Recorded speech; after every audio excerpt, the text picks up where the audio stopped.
Okay, so this tutorial is going to be on the DBQ essay, or the document-based question.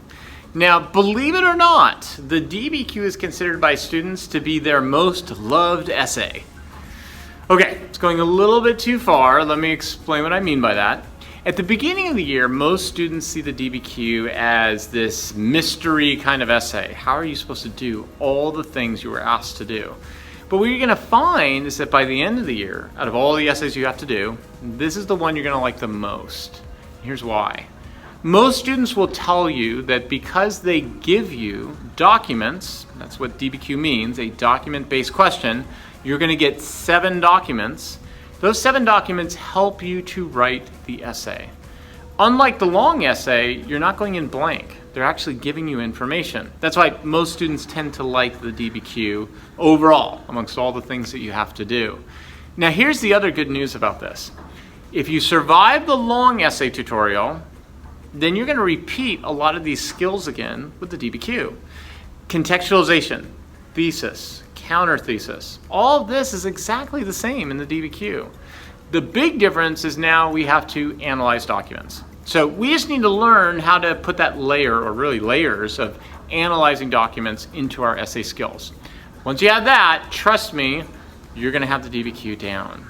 So let's start taming the beast and making your DBQ, your beloved essay, okay, I know, I'm going a little bit too far, your more likable essay, something a little bit more manageable for you. Let's start with a review of what we know about AP essays. You always begin your essays with contextualization. I always like to think of contextualization like the scroll down in the Star Wars movies. Remember? Back in 1976, when audiences first saw Star Wars, they didn't know what it was about. So the scroll down set up the general context or backstory to the movie. You want to do the same with your essays. Now, I would suggest include 3 specific themes or issues that come from right before or during the time period in the essay. Next up is your thesis. You want to have a claim or main argument that answers all parts of the prompt. This means you need to address the historical thinking skill, the content, and the time period in the prompt. Make sure your argument has a clear reason for your claim. You can do this argument in about 2 to 3 sentences. It should be in the introduction, and I would suggest having it come right after contextualization.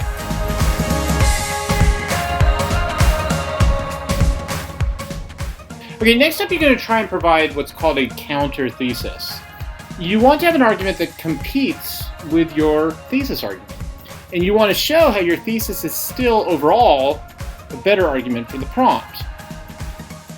So, I want to return to this idea of the counter thesis because actually this is going to help you out with the documents. The documents are there to help you actually create your counter thesis. How is this the case? Well, you're going to be given 7 documents. Not all 7 documents are going to be able to support the thesis argument you're going to develop. So try to find 2 that don't support your thesis. Then what you want to do is use those 2 documents to generate a counter thesis. Now you might be wondering, how do I create or phrase this counter thesis? Here's one possibility.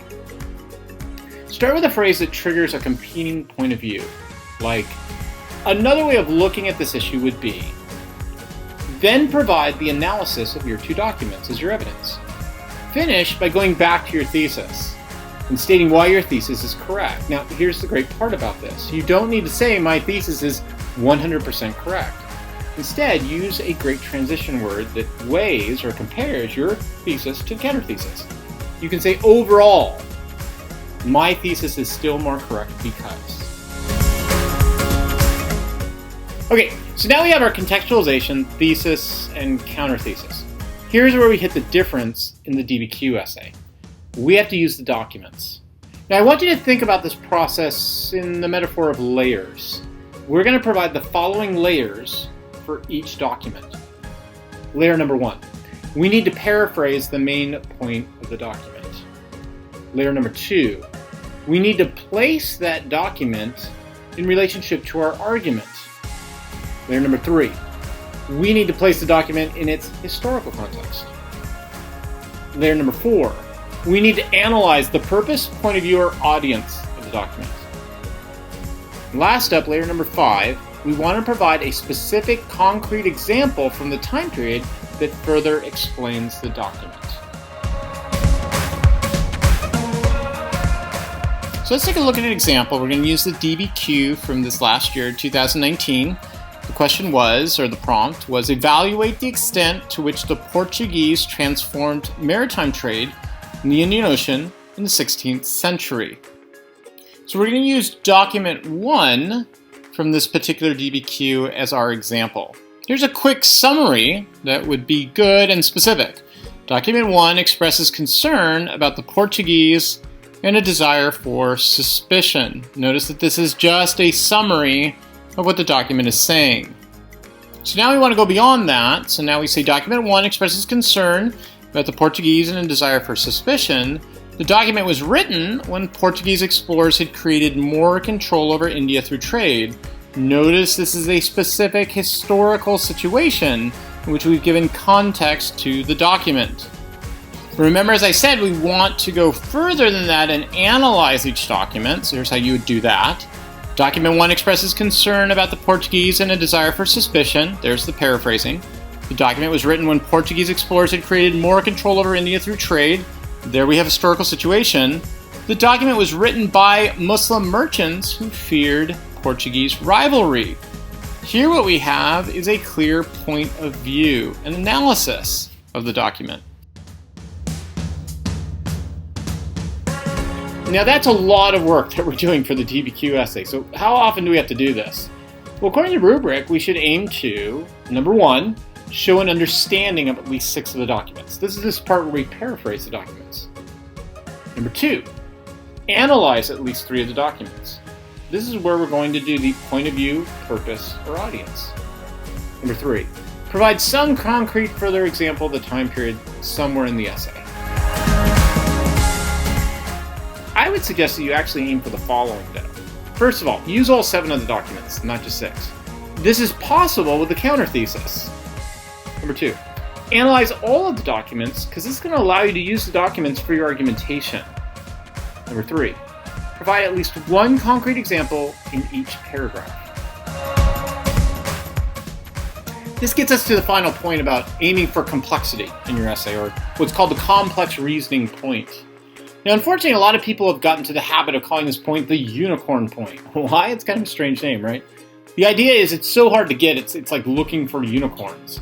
In fact, some people have just given up completely on even trying to get this point. Why? Well, because in the past, it really was given out pretty rarely at the national grading of essays. However, I'm a big fan of saying that we should aim for the point. Why? Well, I'll try to convince you for 3 reasons. First off, if we learn to write in a complex way, our overall skills are going to improve. Second, if we aim for complexity, we're probably going to hit the other points much more easily. And last off, number 3, if you do your essay this way, it's actually going to make more sense. Here's how this is the case. I want you to think of your DBQ essay looking like this diagram. It starts with contextualization and thesis funneling into the essay. Then the essay discusses the topic. And then the conclusion funnels out into the next time period. So here's how you can hit complexity. You could do just one of the following. Provide another viewpoint. That's the counter thesis. That's where you're hitting all of the documents. The second thing you could do, you could corroborate documents by showing how they support one another or dispute the main point. There's your counter thesis again with the 2 documents. Or you can provide in your body paragraphs how multiple documents support one another towards your thesis. Or you can make a connection to the next time period. The last one can be done very easily.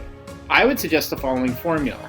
First of all, use it in your concluding paragraph. Start off with a summary of your contextualization. That gives you before the question. Then paraphrase your thesis. That's during the question. Then state what happens in the next time period. There's after the question. And finish up with an explanation about why this is significant. So basically you have 4 sentences here. Okay, so let's do an example of a connection to the next time period. Imagine in your conclusion, you start off by saying, Muslims and Hindus shared control over the Indian Ocean trade routes until European exploration. Notice that this would be a summary of your contextualization that is then going to lead us up to the thesis. Okay, so the next thing that we want to do is restate the thesis. So we have Muslims and Hindus shared control over the Indian Ocean trade routes until European exploration. The Portuguese established their presence in India through taxes and trade forts on the coast. Here now we have the thesis. So now we have before and we have during the time period.